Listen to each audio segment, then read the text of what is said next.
Look at that.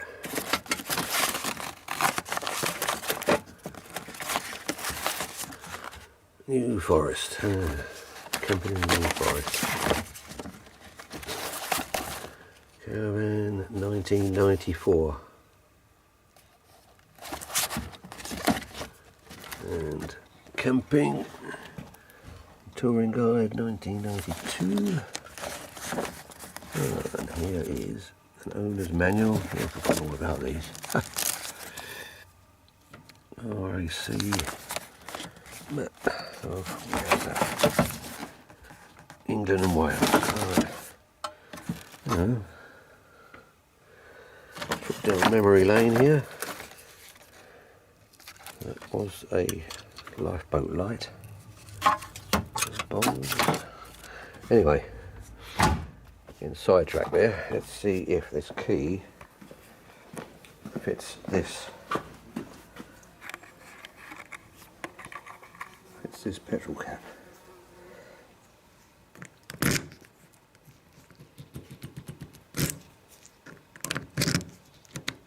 Oh, yeah, there it goes. Here we go. Here we go. Ooh. Bit webby. But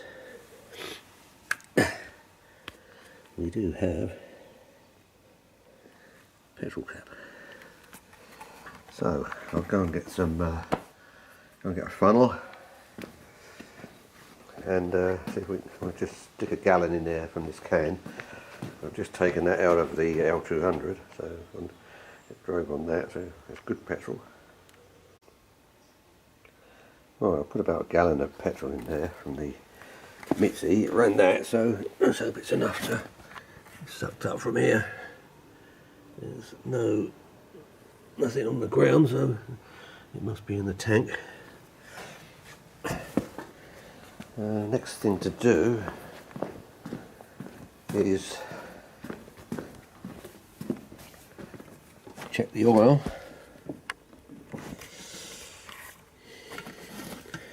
The rough service bulb in there is about a bit older than this van actually. It's over 50 years I've had that same bulb in there.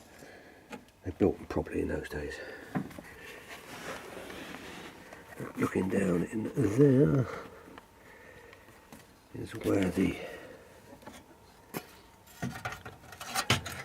the dipstick is. So let's have a look at that.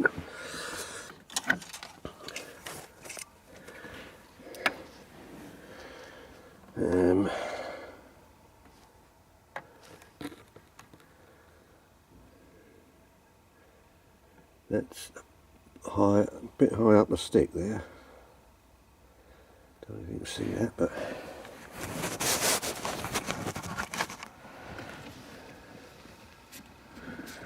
that's above. It's above the high level mark, so don't like to see that because that's possibly where the water went from the radiator. So let's try that again.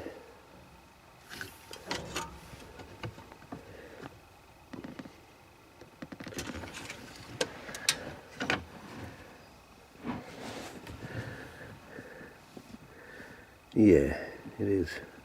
It's unlikely that I've overfilled it with oil, so there might be some water in the bottom of the pan. Let's push that up. Now, I filled this with new oil, I don't know how long ago, 10-15 years ago, and it hasn't really, it hasn't been run, so just to check the water level in it. It was clean, but I put new stuff in. So I think I'd better undo the sump plug and see if any water comes out before I do anything else. I know the I'm pretty certain that the engine will turn over because I have done it every few years on the starter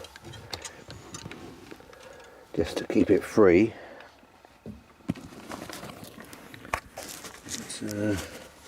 So pretty certain that's going to turn okay. Let's I don't really want to try and start it if there's any water at all in the sump. Look at that, where the distributor is way down there in the distance. And it's bloody hard to get at and work on. If that fuel pump doesn't work, I don't know. Looks like you might be able to get the top screws off of that if you had to. Oh, this also had a fault on the exhaust side gasket, right at the back cylinder. They tended to blow out the gasket because there was no outside bolt. The later model had a bolt at the end of that to cure that problem. This one has got the piece of gasket missing, so if it does start, you're going to get an exhaust blow at the back there. That's guaranteed. And usually, because that makes that open to the air, this one misfires. So if it does go, it's only going to go on 3 cylinders. Pretty certain of that. Still, there's the old chassis number there. And the plate down here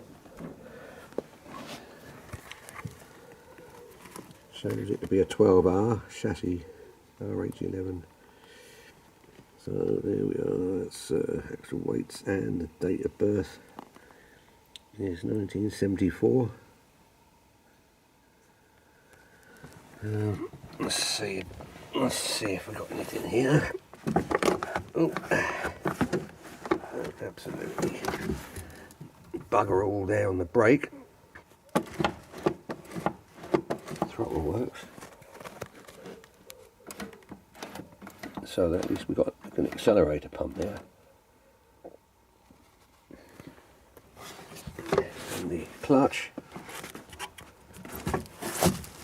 Nope, nothing there. Nothing at all. So even if we get it going, certainly can't move it anywhere. Steering column.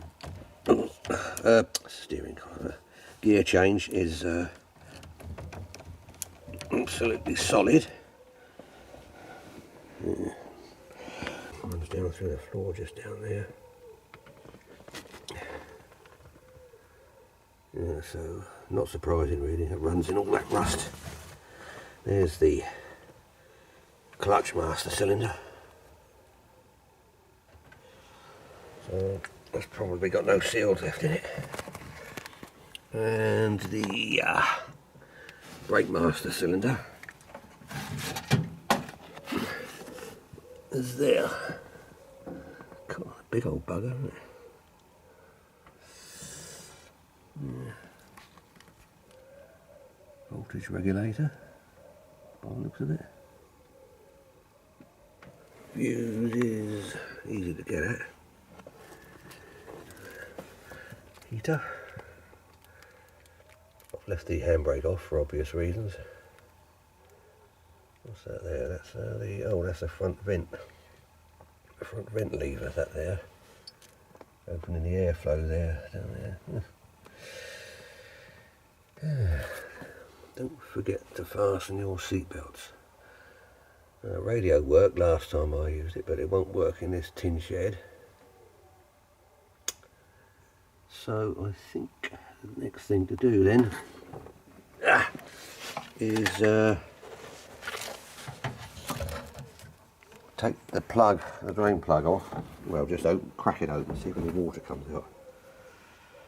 So that's the next job.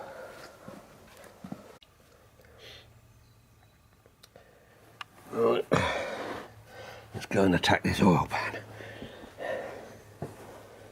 Well, no fancy hoists here. You just get around and scratch about in the dirt. And I think that was a 23, maybe bigger, I can't remember now. But anyway, it's gone on there, so it's quite a way in, so I won't be able to get the leverage on that. So we brought in, where are you? We brought in the scaffold. Yeah. Let's take this bloody thing off here. Maybe we can get a view of the magic moment. There we go. Is it going to work? Let's make sure I undo it the right way. There you go. Nope, put that camera there. I don't really want to smash it to bits if I can help it. Oh, there it goes. There it goes.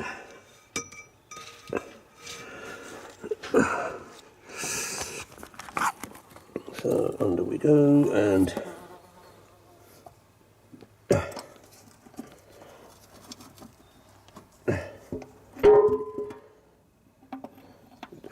bloody thing. Get back on it. It's a long way in, so there we go. Just want to try and not let the whole bloody lot go, that's all. Well, I'm not just about. Nope.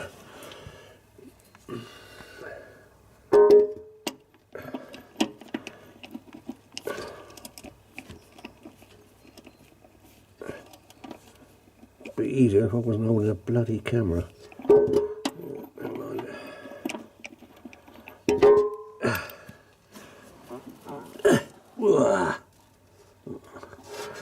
That's not going to dribble out, is it?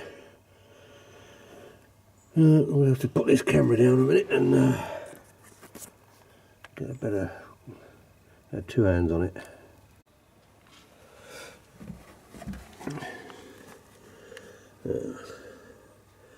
There's a few drips coming out there, and that looks like water to me.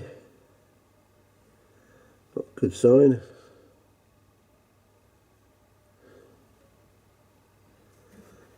That's about as far as my arms will reach. I'm starting to shake now. Yeah, I'll try and get that open a little bit more. It looks like water. So that can only have got in through the gasket. I don't know where that camera's pointing now, but oh there.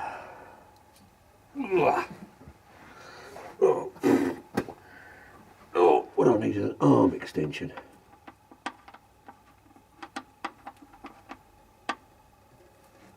That's better.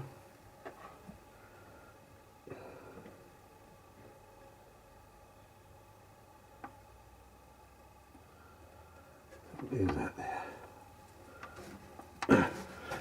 Oh, get it there.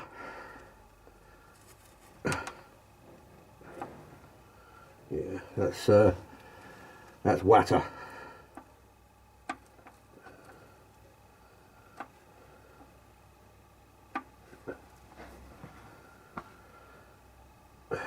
Oh.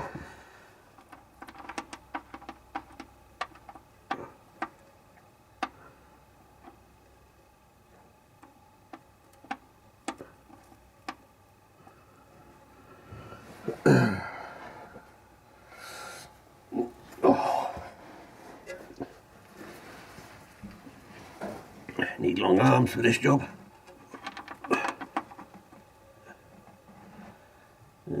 What's that then? That looks a bit oily.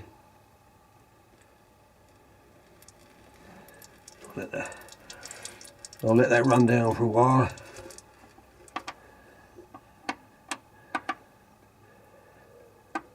Would do alright, but I'll stop now, wouldn't I? Right, that's running down now. Let that run for a while.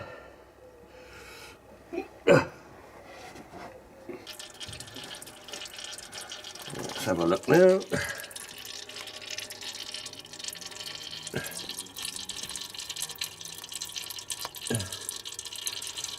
That looks a bit thin, so I'm going to let that run.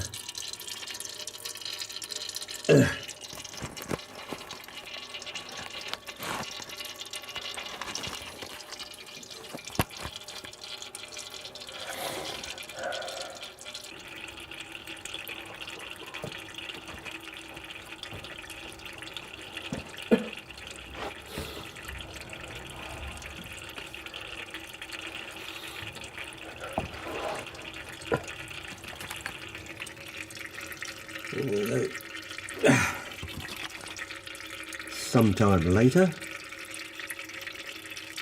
Still pumping water here.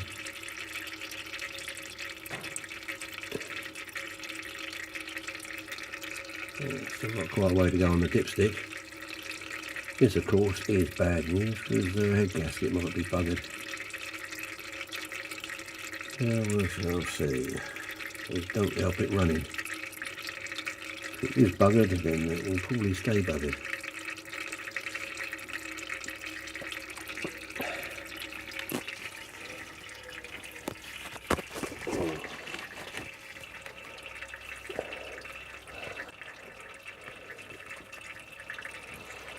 Now in England, any vehicle over 40 years old is exempt from MOT and road tax, so that would make this exempt.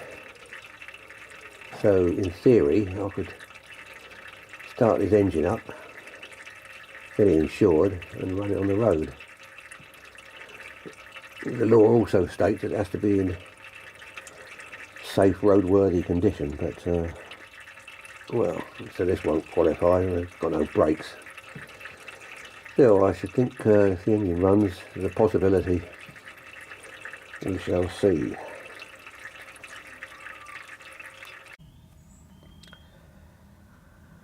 Right, that was mostly water in the sump, so I decided to just drain the whole lot, and we'll refill it with some brand new stuff. Takes 7¼ pints including the filter, so we're not changing the filter, so just stick enough to get it on the stick, and then we'll go from there. So probably got past the head gasket or something's corroded out and the water is emptied from the radiator into the sump, so I'm glad I didn't start it straight away. Right, it's the next day back in the old Hi-Ace, and I've decided to pull that first plug out, and there you go, it actually looks very good.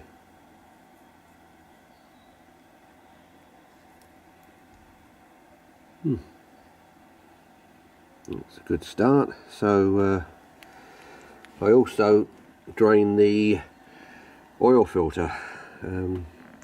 It's got a very handy little 10mm drain plug on the side, so I thought I'd just drain that out, and the oil looks watery, but not pure water. It's just like thin oil. So I'll put that back in, and what I'll do is I'll crank the engine without the plugs in for a while, get the oil back into there without starting the engine, and I'll also put some oil down into the bores and look at the plug down at the rear there, which is most likely to be the worst one. I'm in no rush, so I might as well give it a half decent start.